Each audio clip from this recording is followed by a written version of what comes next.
नकल हमेशा अकल से करनी चाहिए, वरना क्या हो जाता है, आप बड़े हास्यास्पद दिखने लगते हैं। अब मोदी जी पूरे दुनिया में डंका पिटता है, मोदी जी का राष्ट्रवाद की बात करते हैं, भारत की संस्कृति की बात करते हैं। अब उनकी नकल करने के लिए जो राहुल गांधी, जब जैसे मोदी जी जापान जाएंगे क्वाड की मीटिंग पे, तो राहुल गांधी जाएंगे कैम्ब्रिज लंदन, और वहां पर बजाय राष्ट्र के गौरव की बात करने के कहेंगे कि भारत एक राष्ट्र ही नहीं है। टोटली निगेटिव बात। अब आप नकल कर रहे हैं लेकिन अकल नहीं। अब 21 तारीख को मोदी जी अमेरिका जा रहे हैं स्टेट गेस्ट बन के, बड़ा रेयर ऑनर होता है। वहां पर जो बाइडेन जो राष्ट्रपति हैं वो मोदी जी के ऑटोग्राफ मांग रहे हैं कि भाई वहां बैठने की जगह नहीं है, लोग मेरे पीछे पड़े हुए हैं, आपके अंदर क्या जादू है जो इतने लोग हैं। ऐसे माहौल में अब वो स्टैनफोर्ड यूनिवर्सिटी पहुंच गए, अमेरिका में पहुंच गए।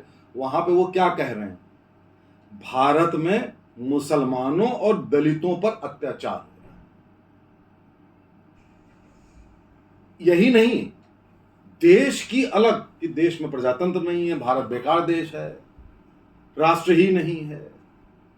तो अब आप इसे कहते हैं हम लोग मेडिकल में obsessive compulsive neurosis, OCN, obsessive compulsive neurosis dash Modi. अरे भाई, आदमी विदेश जाता है तो वो अपने देश के गौरव की बात करता है, अपने देश की संस्कृति की बात करता है, भले जो भी कमियां रही हों। अब आप कह रहे हो कि दलित और मुस्लिम खतरे में। अब आप क्या मानेंगे कि जो मोदी जी की योजनाओं का लाभ 40% मुस्लिम्स लेते हैं, 20-22% जो जनसंख्या है उसके आउट ऑफ प्रोपोर्शन 40%, चाहे वो मकान की योजना हो, राशन की योजना हो, शौचालय की योजना हो, इतनी सारी योजनाएं हैं, करीब 20-25, उन सब का लाभ सबसे ज्यादा मुस्लिम लेते हैं, जो कि आज तक कभी नहीं हुआ, आजादी के इतिहास में कभी नहीं हुआ। दलित की पोजीशन दिन पर, जो आज पिछले 9 सालों से मोदी जी ने दलितों के लिए किया है, जो योजनाएं लाए हैं, अगर कांग्रेस 75 साल पहले लाई होती तो आज ये दलित शब्द भी हम ना सुनते। तो आप जरा सोचिए कि जहां भारत इन 2 डिपार्टमेंट में बेस्ट हो गया है, वो बदनामी वो सोच रहे हैं कि अगर हम जितना बोलेंगे उतना ही लोग समझेंगे, एक नैरेटिव बनेगा। ना तो राहुल गांधी को खुद समझ है दिमाग में, प्रतिभा नाम की चीज ही नहीं है, और ना ही उनको राय देने वाले ऐसे हैं। अब कैम्ब्रिज में गए तो कैम्ब्रिज में एक युवा ब्यूरोक्रेट ने इनकी क्लास ली।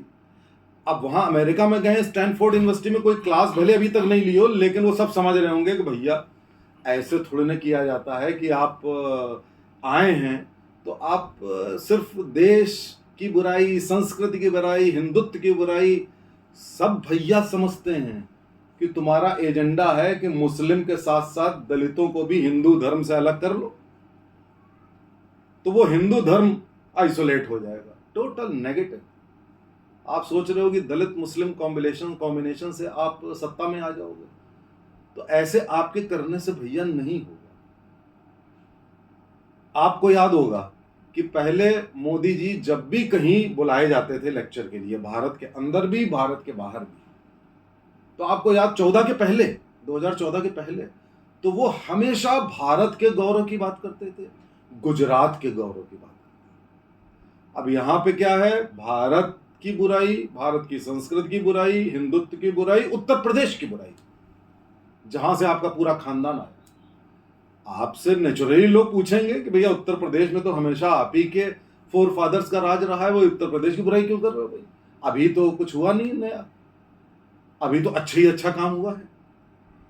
मोदी जी हमेशा उन लेक्चर्स में अपने राष्ट्र के गौरव की बात करते हैं। आज भी वो जहां जाते हैं उस जगह के गौरव की बात करते हैं। ये जहां जा रहे हैं वहां अपनी बुराई, अपने देश की संस्कृति की बुराई। तो इस तरह से अगर ये सोच रहे हों कि भारत के प्रधानमंत्री बन जाएंगे तो मेरे ख्याल से ऐसा कभी भी नहीं होगा, कभी भी होने का सवाल ही नहीं होता। अब इनको कोई ये नहीं बात बताता है कि आप अपना पॉजिटिव एजेंडा तो बताइए। आप अगर अमेरिका गए हैं तो आप बताइए कि भारत को लेकर आपका विजन क्या है, आप क्या करना चाहते हैं, आपने क्या क्या किया है। बजाय इसके भारत बेकार देश हो गया है, वहां पे ये प्रजातंत्र गायब हो गया है, एक आदमी भारत को बेवकूफ बना रहा है। अरे भैया, अगर उनमें इतनी क्षमता है कि 140 करोड़ को बेवकूफ बना रहे हैं और आप कह रहे हो भगवान को भी मूर्ख बनाते हैं, तो तब तो फिर वो आदमी इतना सुपर हो गया, ह्यूमन हो गया कि भैया ठीक है, देश उसके हाथों में सुरक्षित है, तब तो ये होना चाहिए। तो कहने का तात्पर्य यह है कि आप भारत को विभाजित करके, नफरत फैला के, ऊपर आप बोर्ड मोहब्बत का पैगाम रख के सब समझ जाते हैं कि ऊपर दुकान में कुछ लिखा है और अंदर दुकान में कुछ है। आप लोगों को भी समझना होगा, राहुल गांधी की ये नेगेटिव पॉलिटिक्स, राष्ट्र विरोधी पॉलिटिक्स, संस्कृत विरोधी पॉलिटिक्स, हिंदुत्व विरोधी पॉलिटिक्स, देश के जो कण कण में समाहित है राष्ट्रवाद, उसके विरुद्ध एजेंडा, मुस्लिम देशों से फंडिंग लेकर और क्रिश्चियन देशों से फंडिंग लेकर भारत को डिस्टेबलाइज करके अगर आप चाहते हो कि भारत पे आप राज कर लोगे, ऐसा कभी संभव ना तो होगा ना आप करने देंगे। चैनल को सब्सक्राइब करिए, शेयर करिए। नमस्कार, जय हिंद।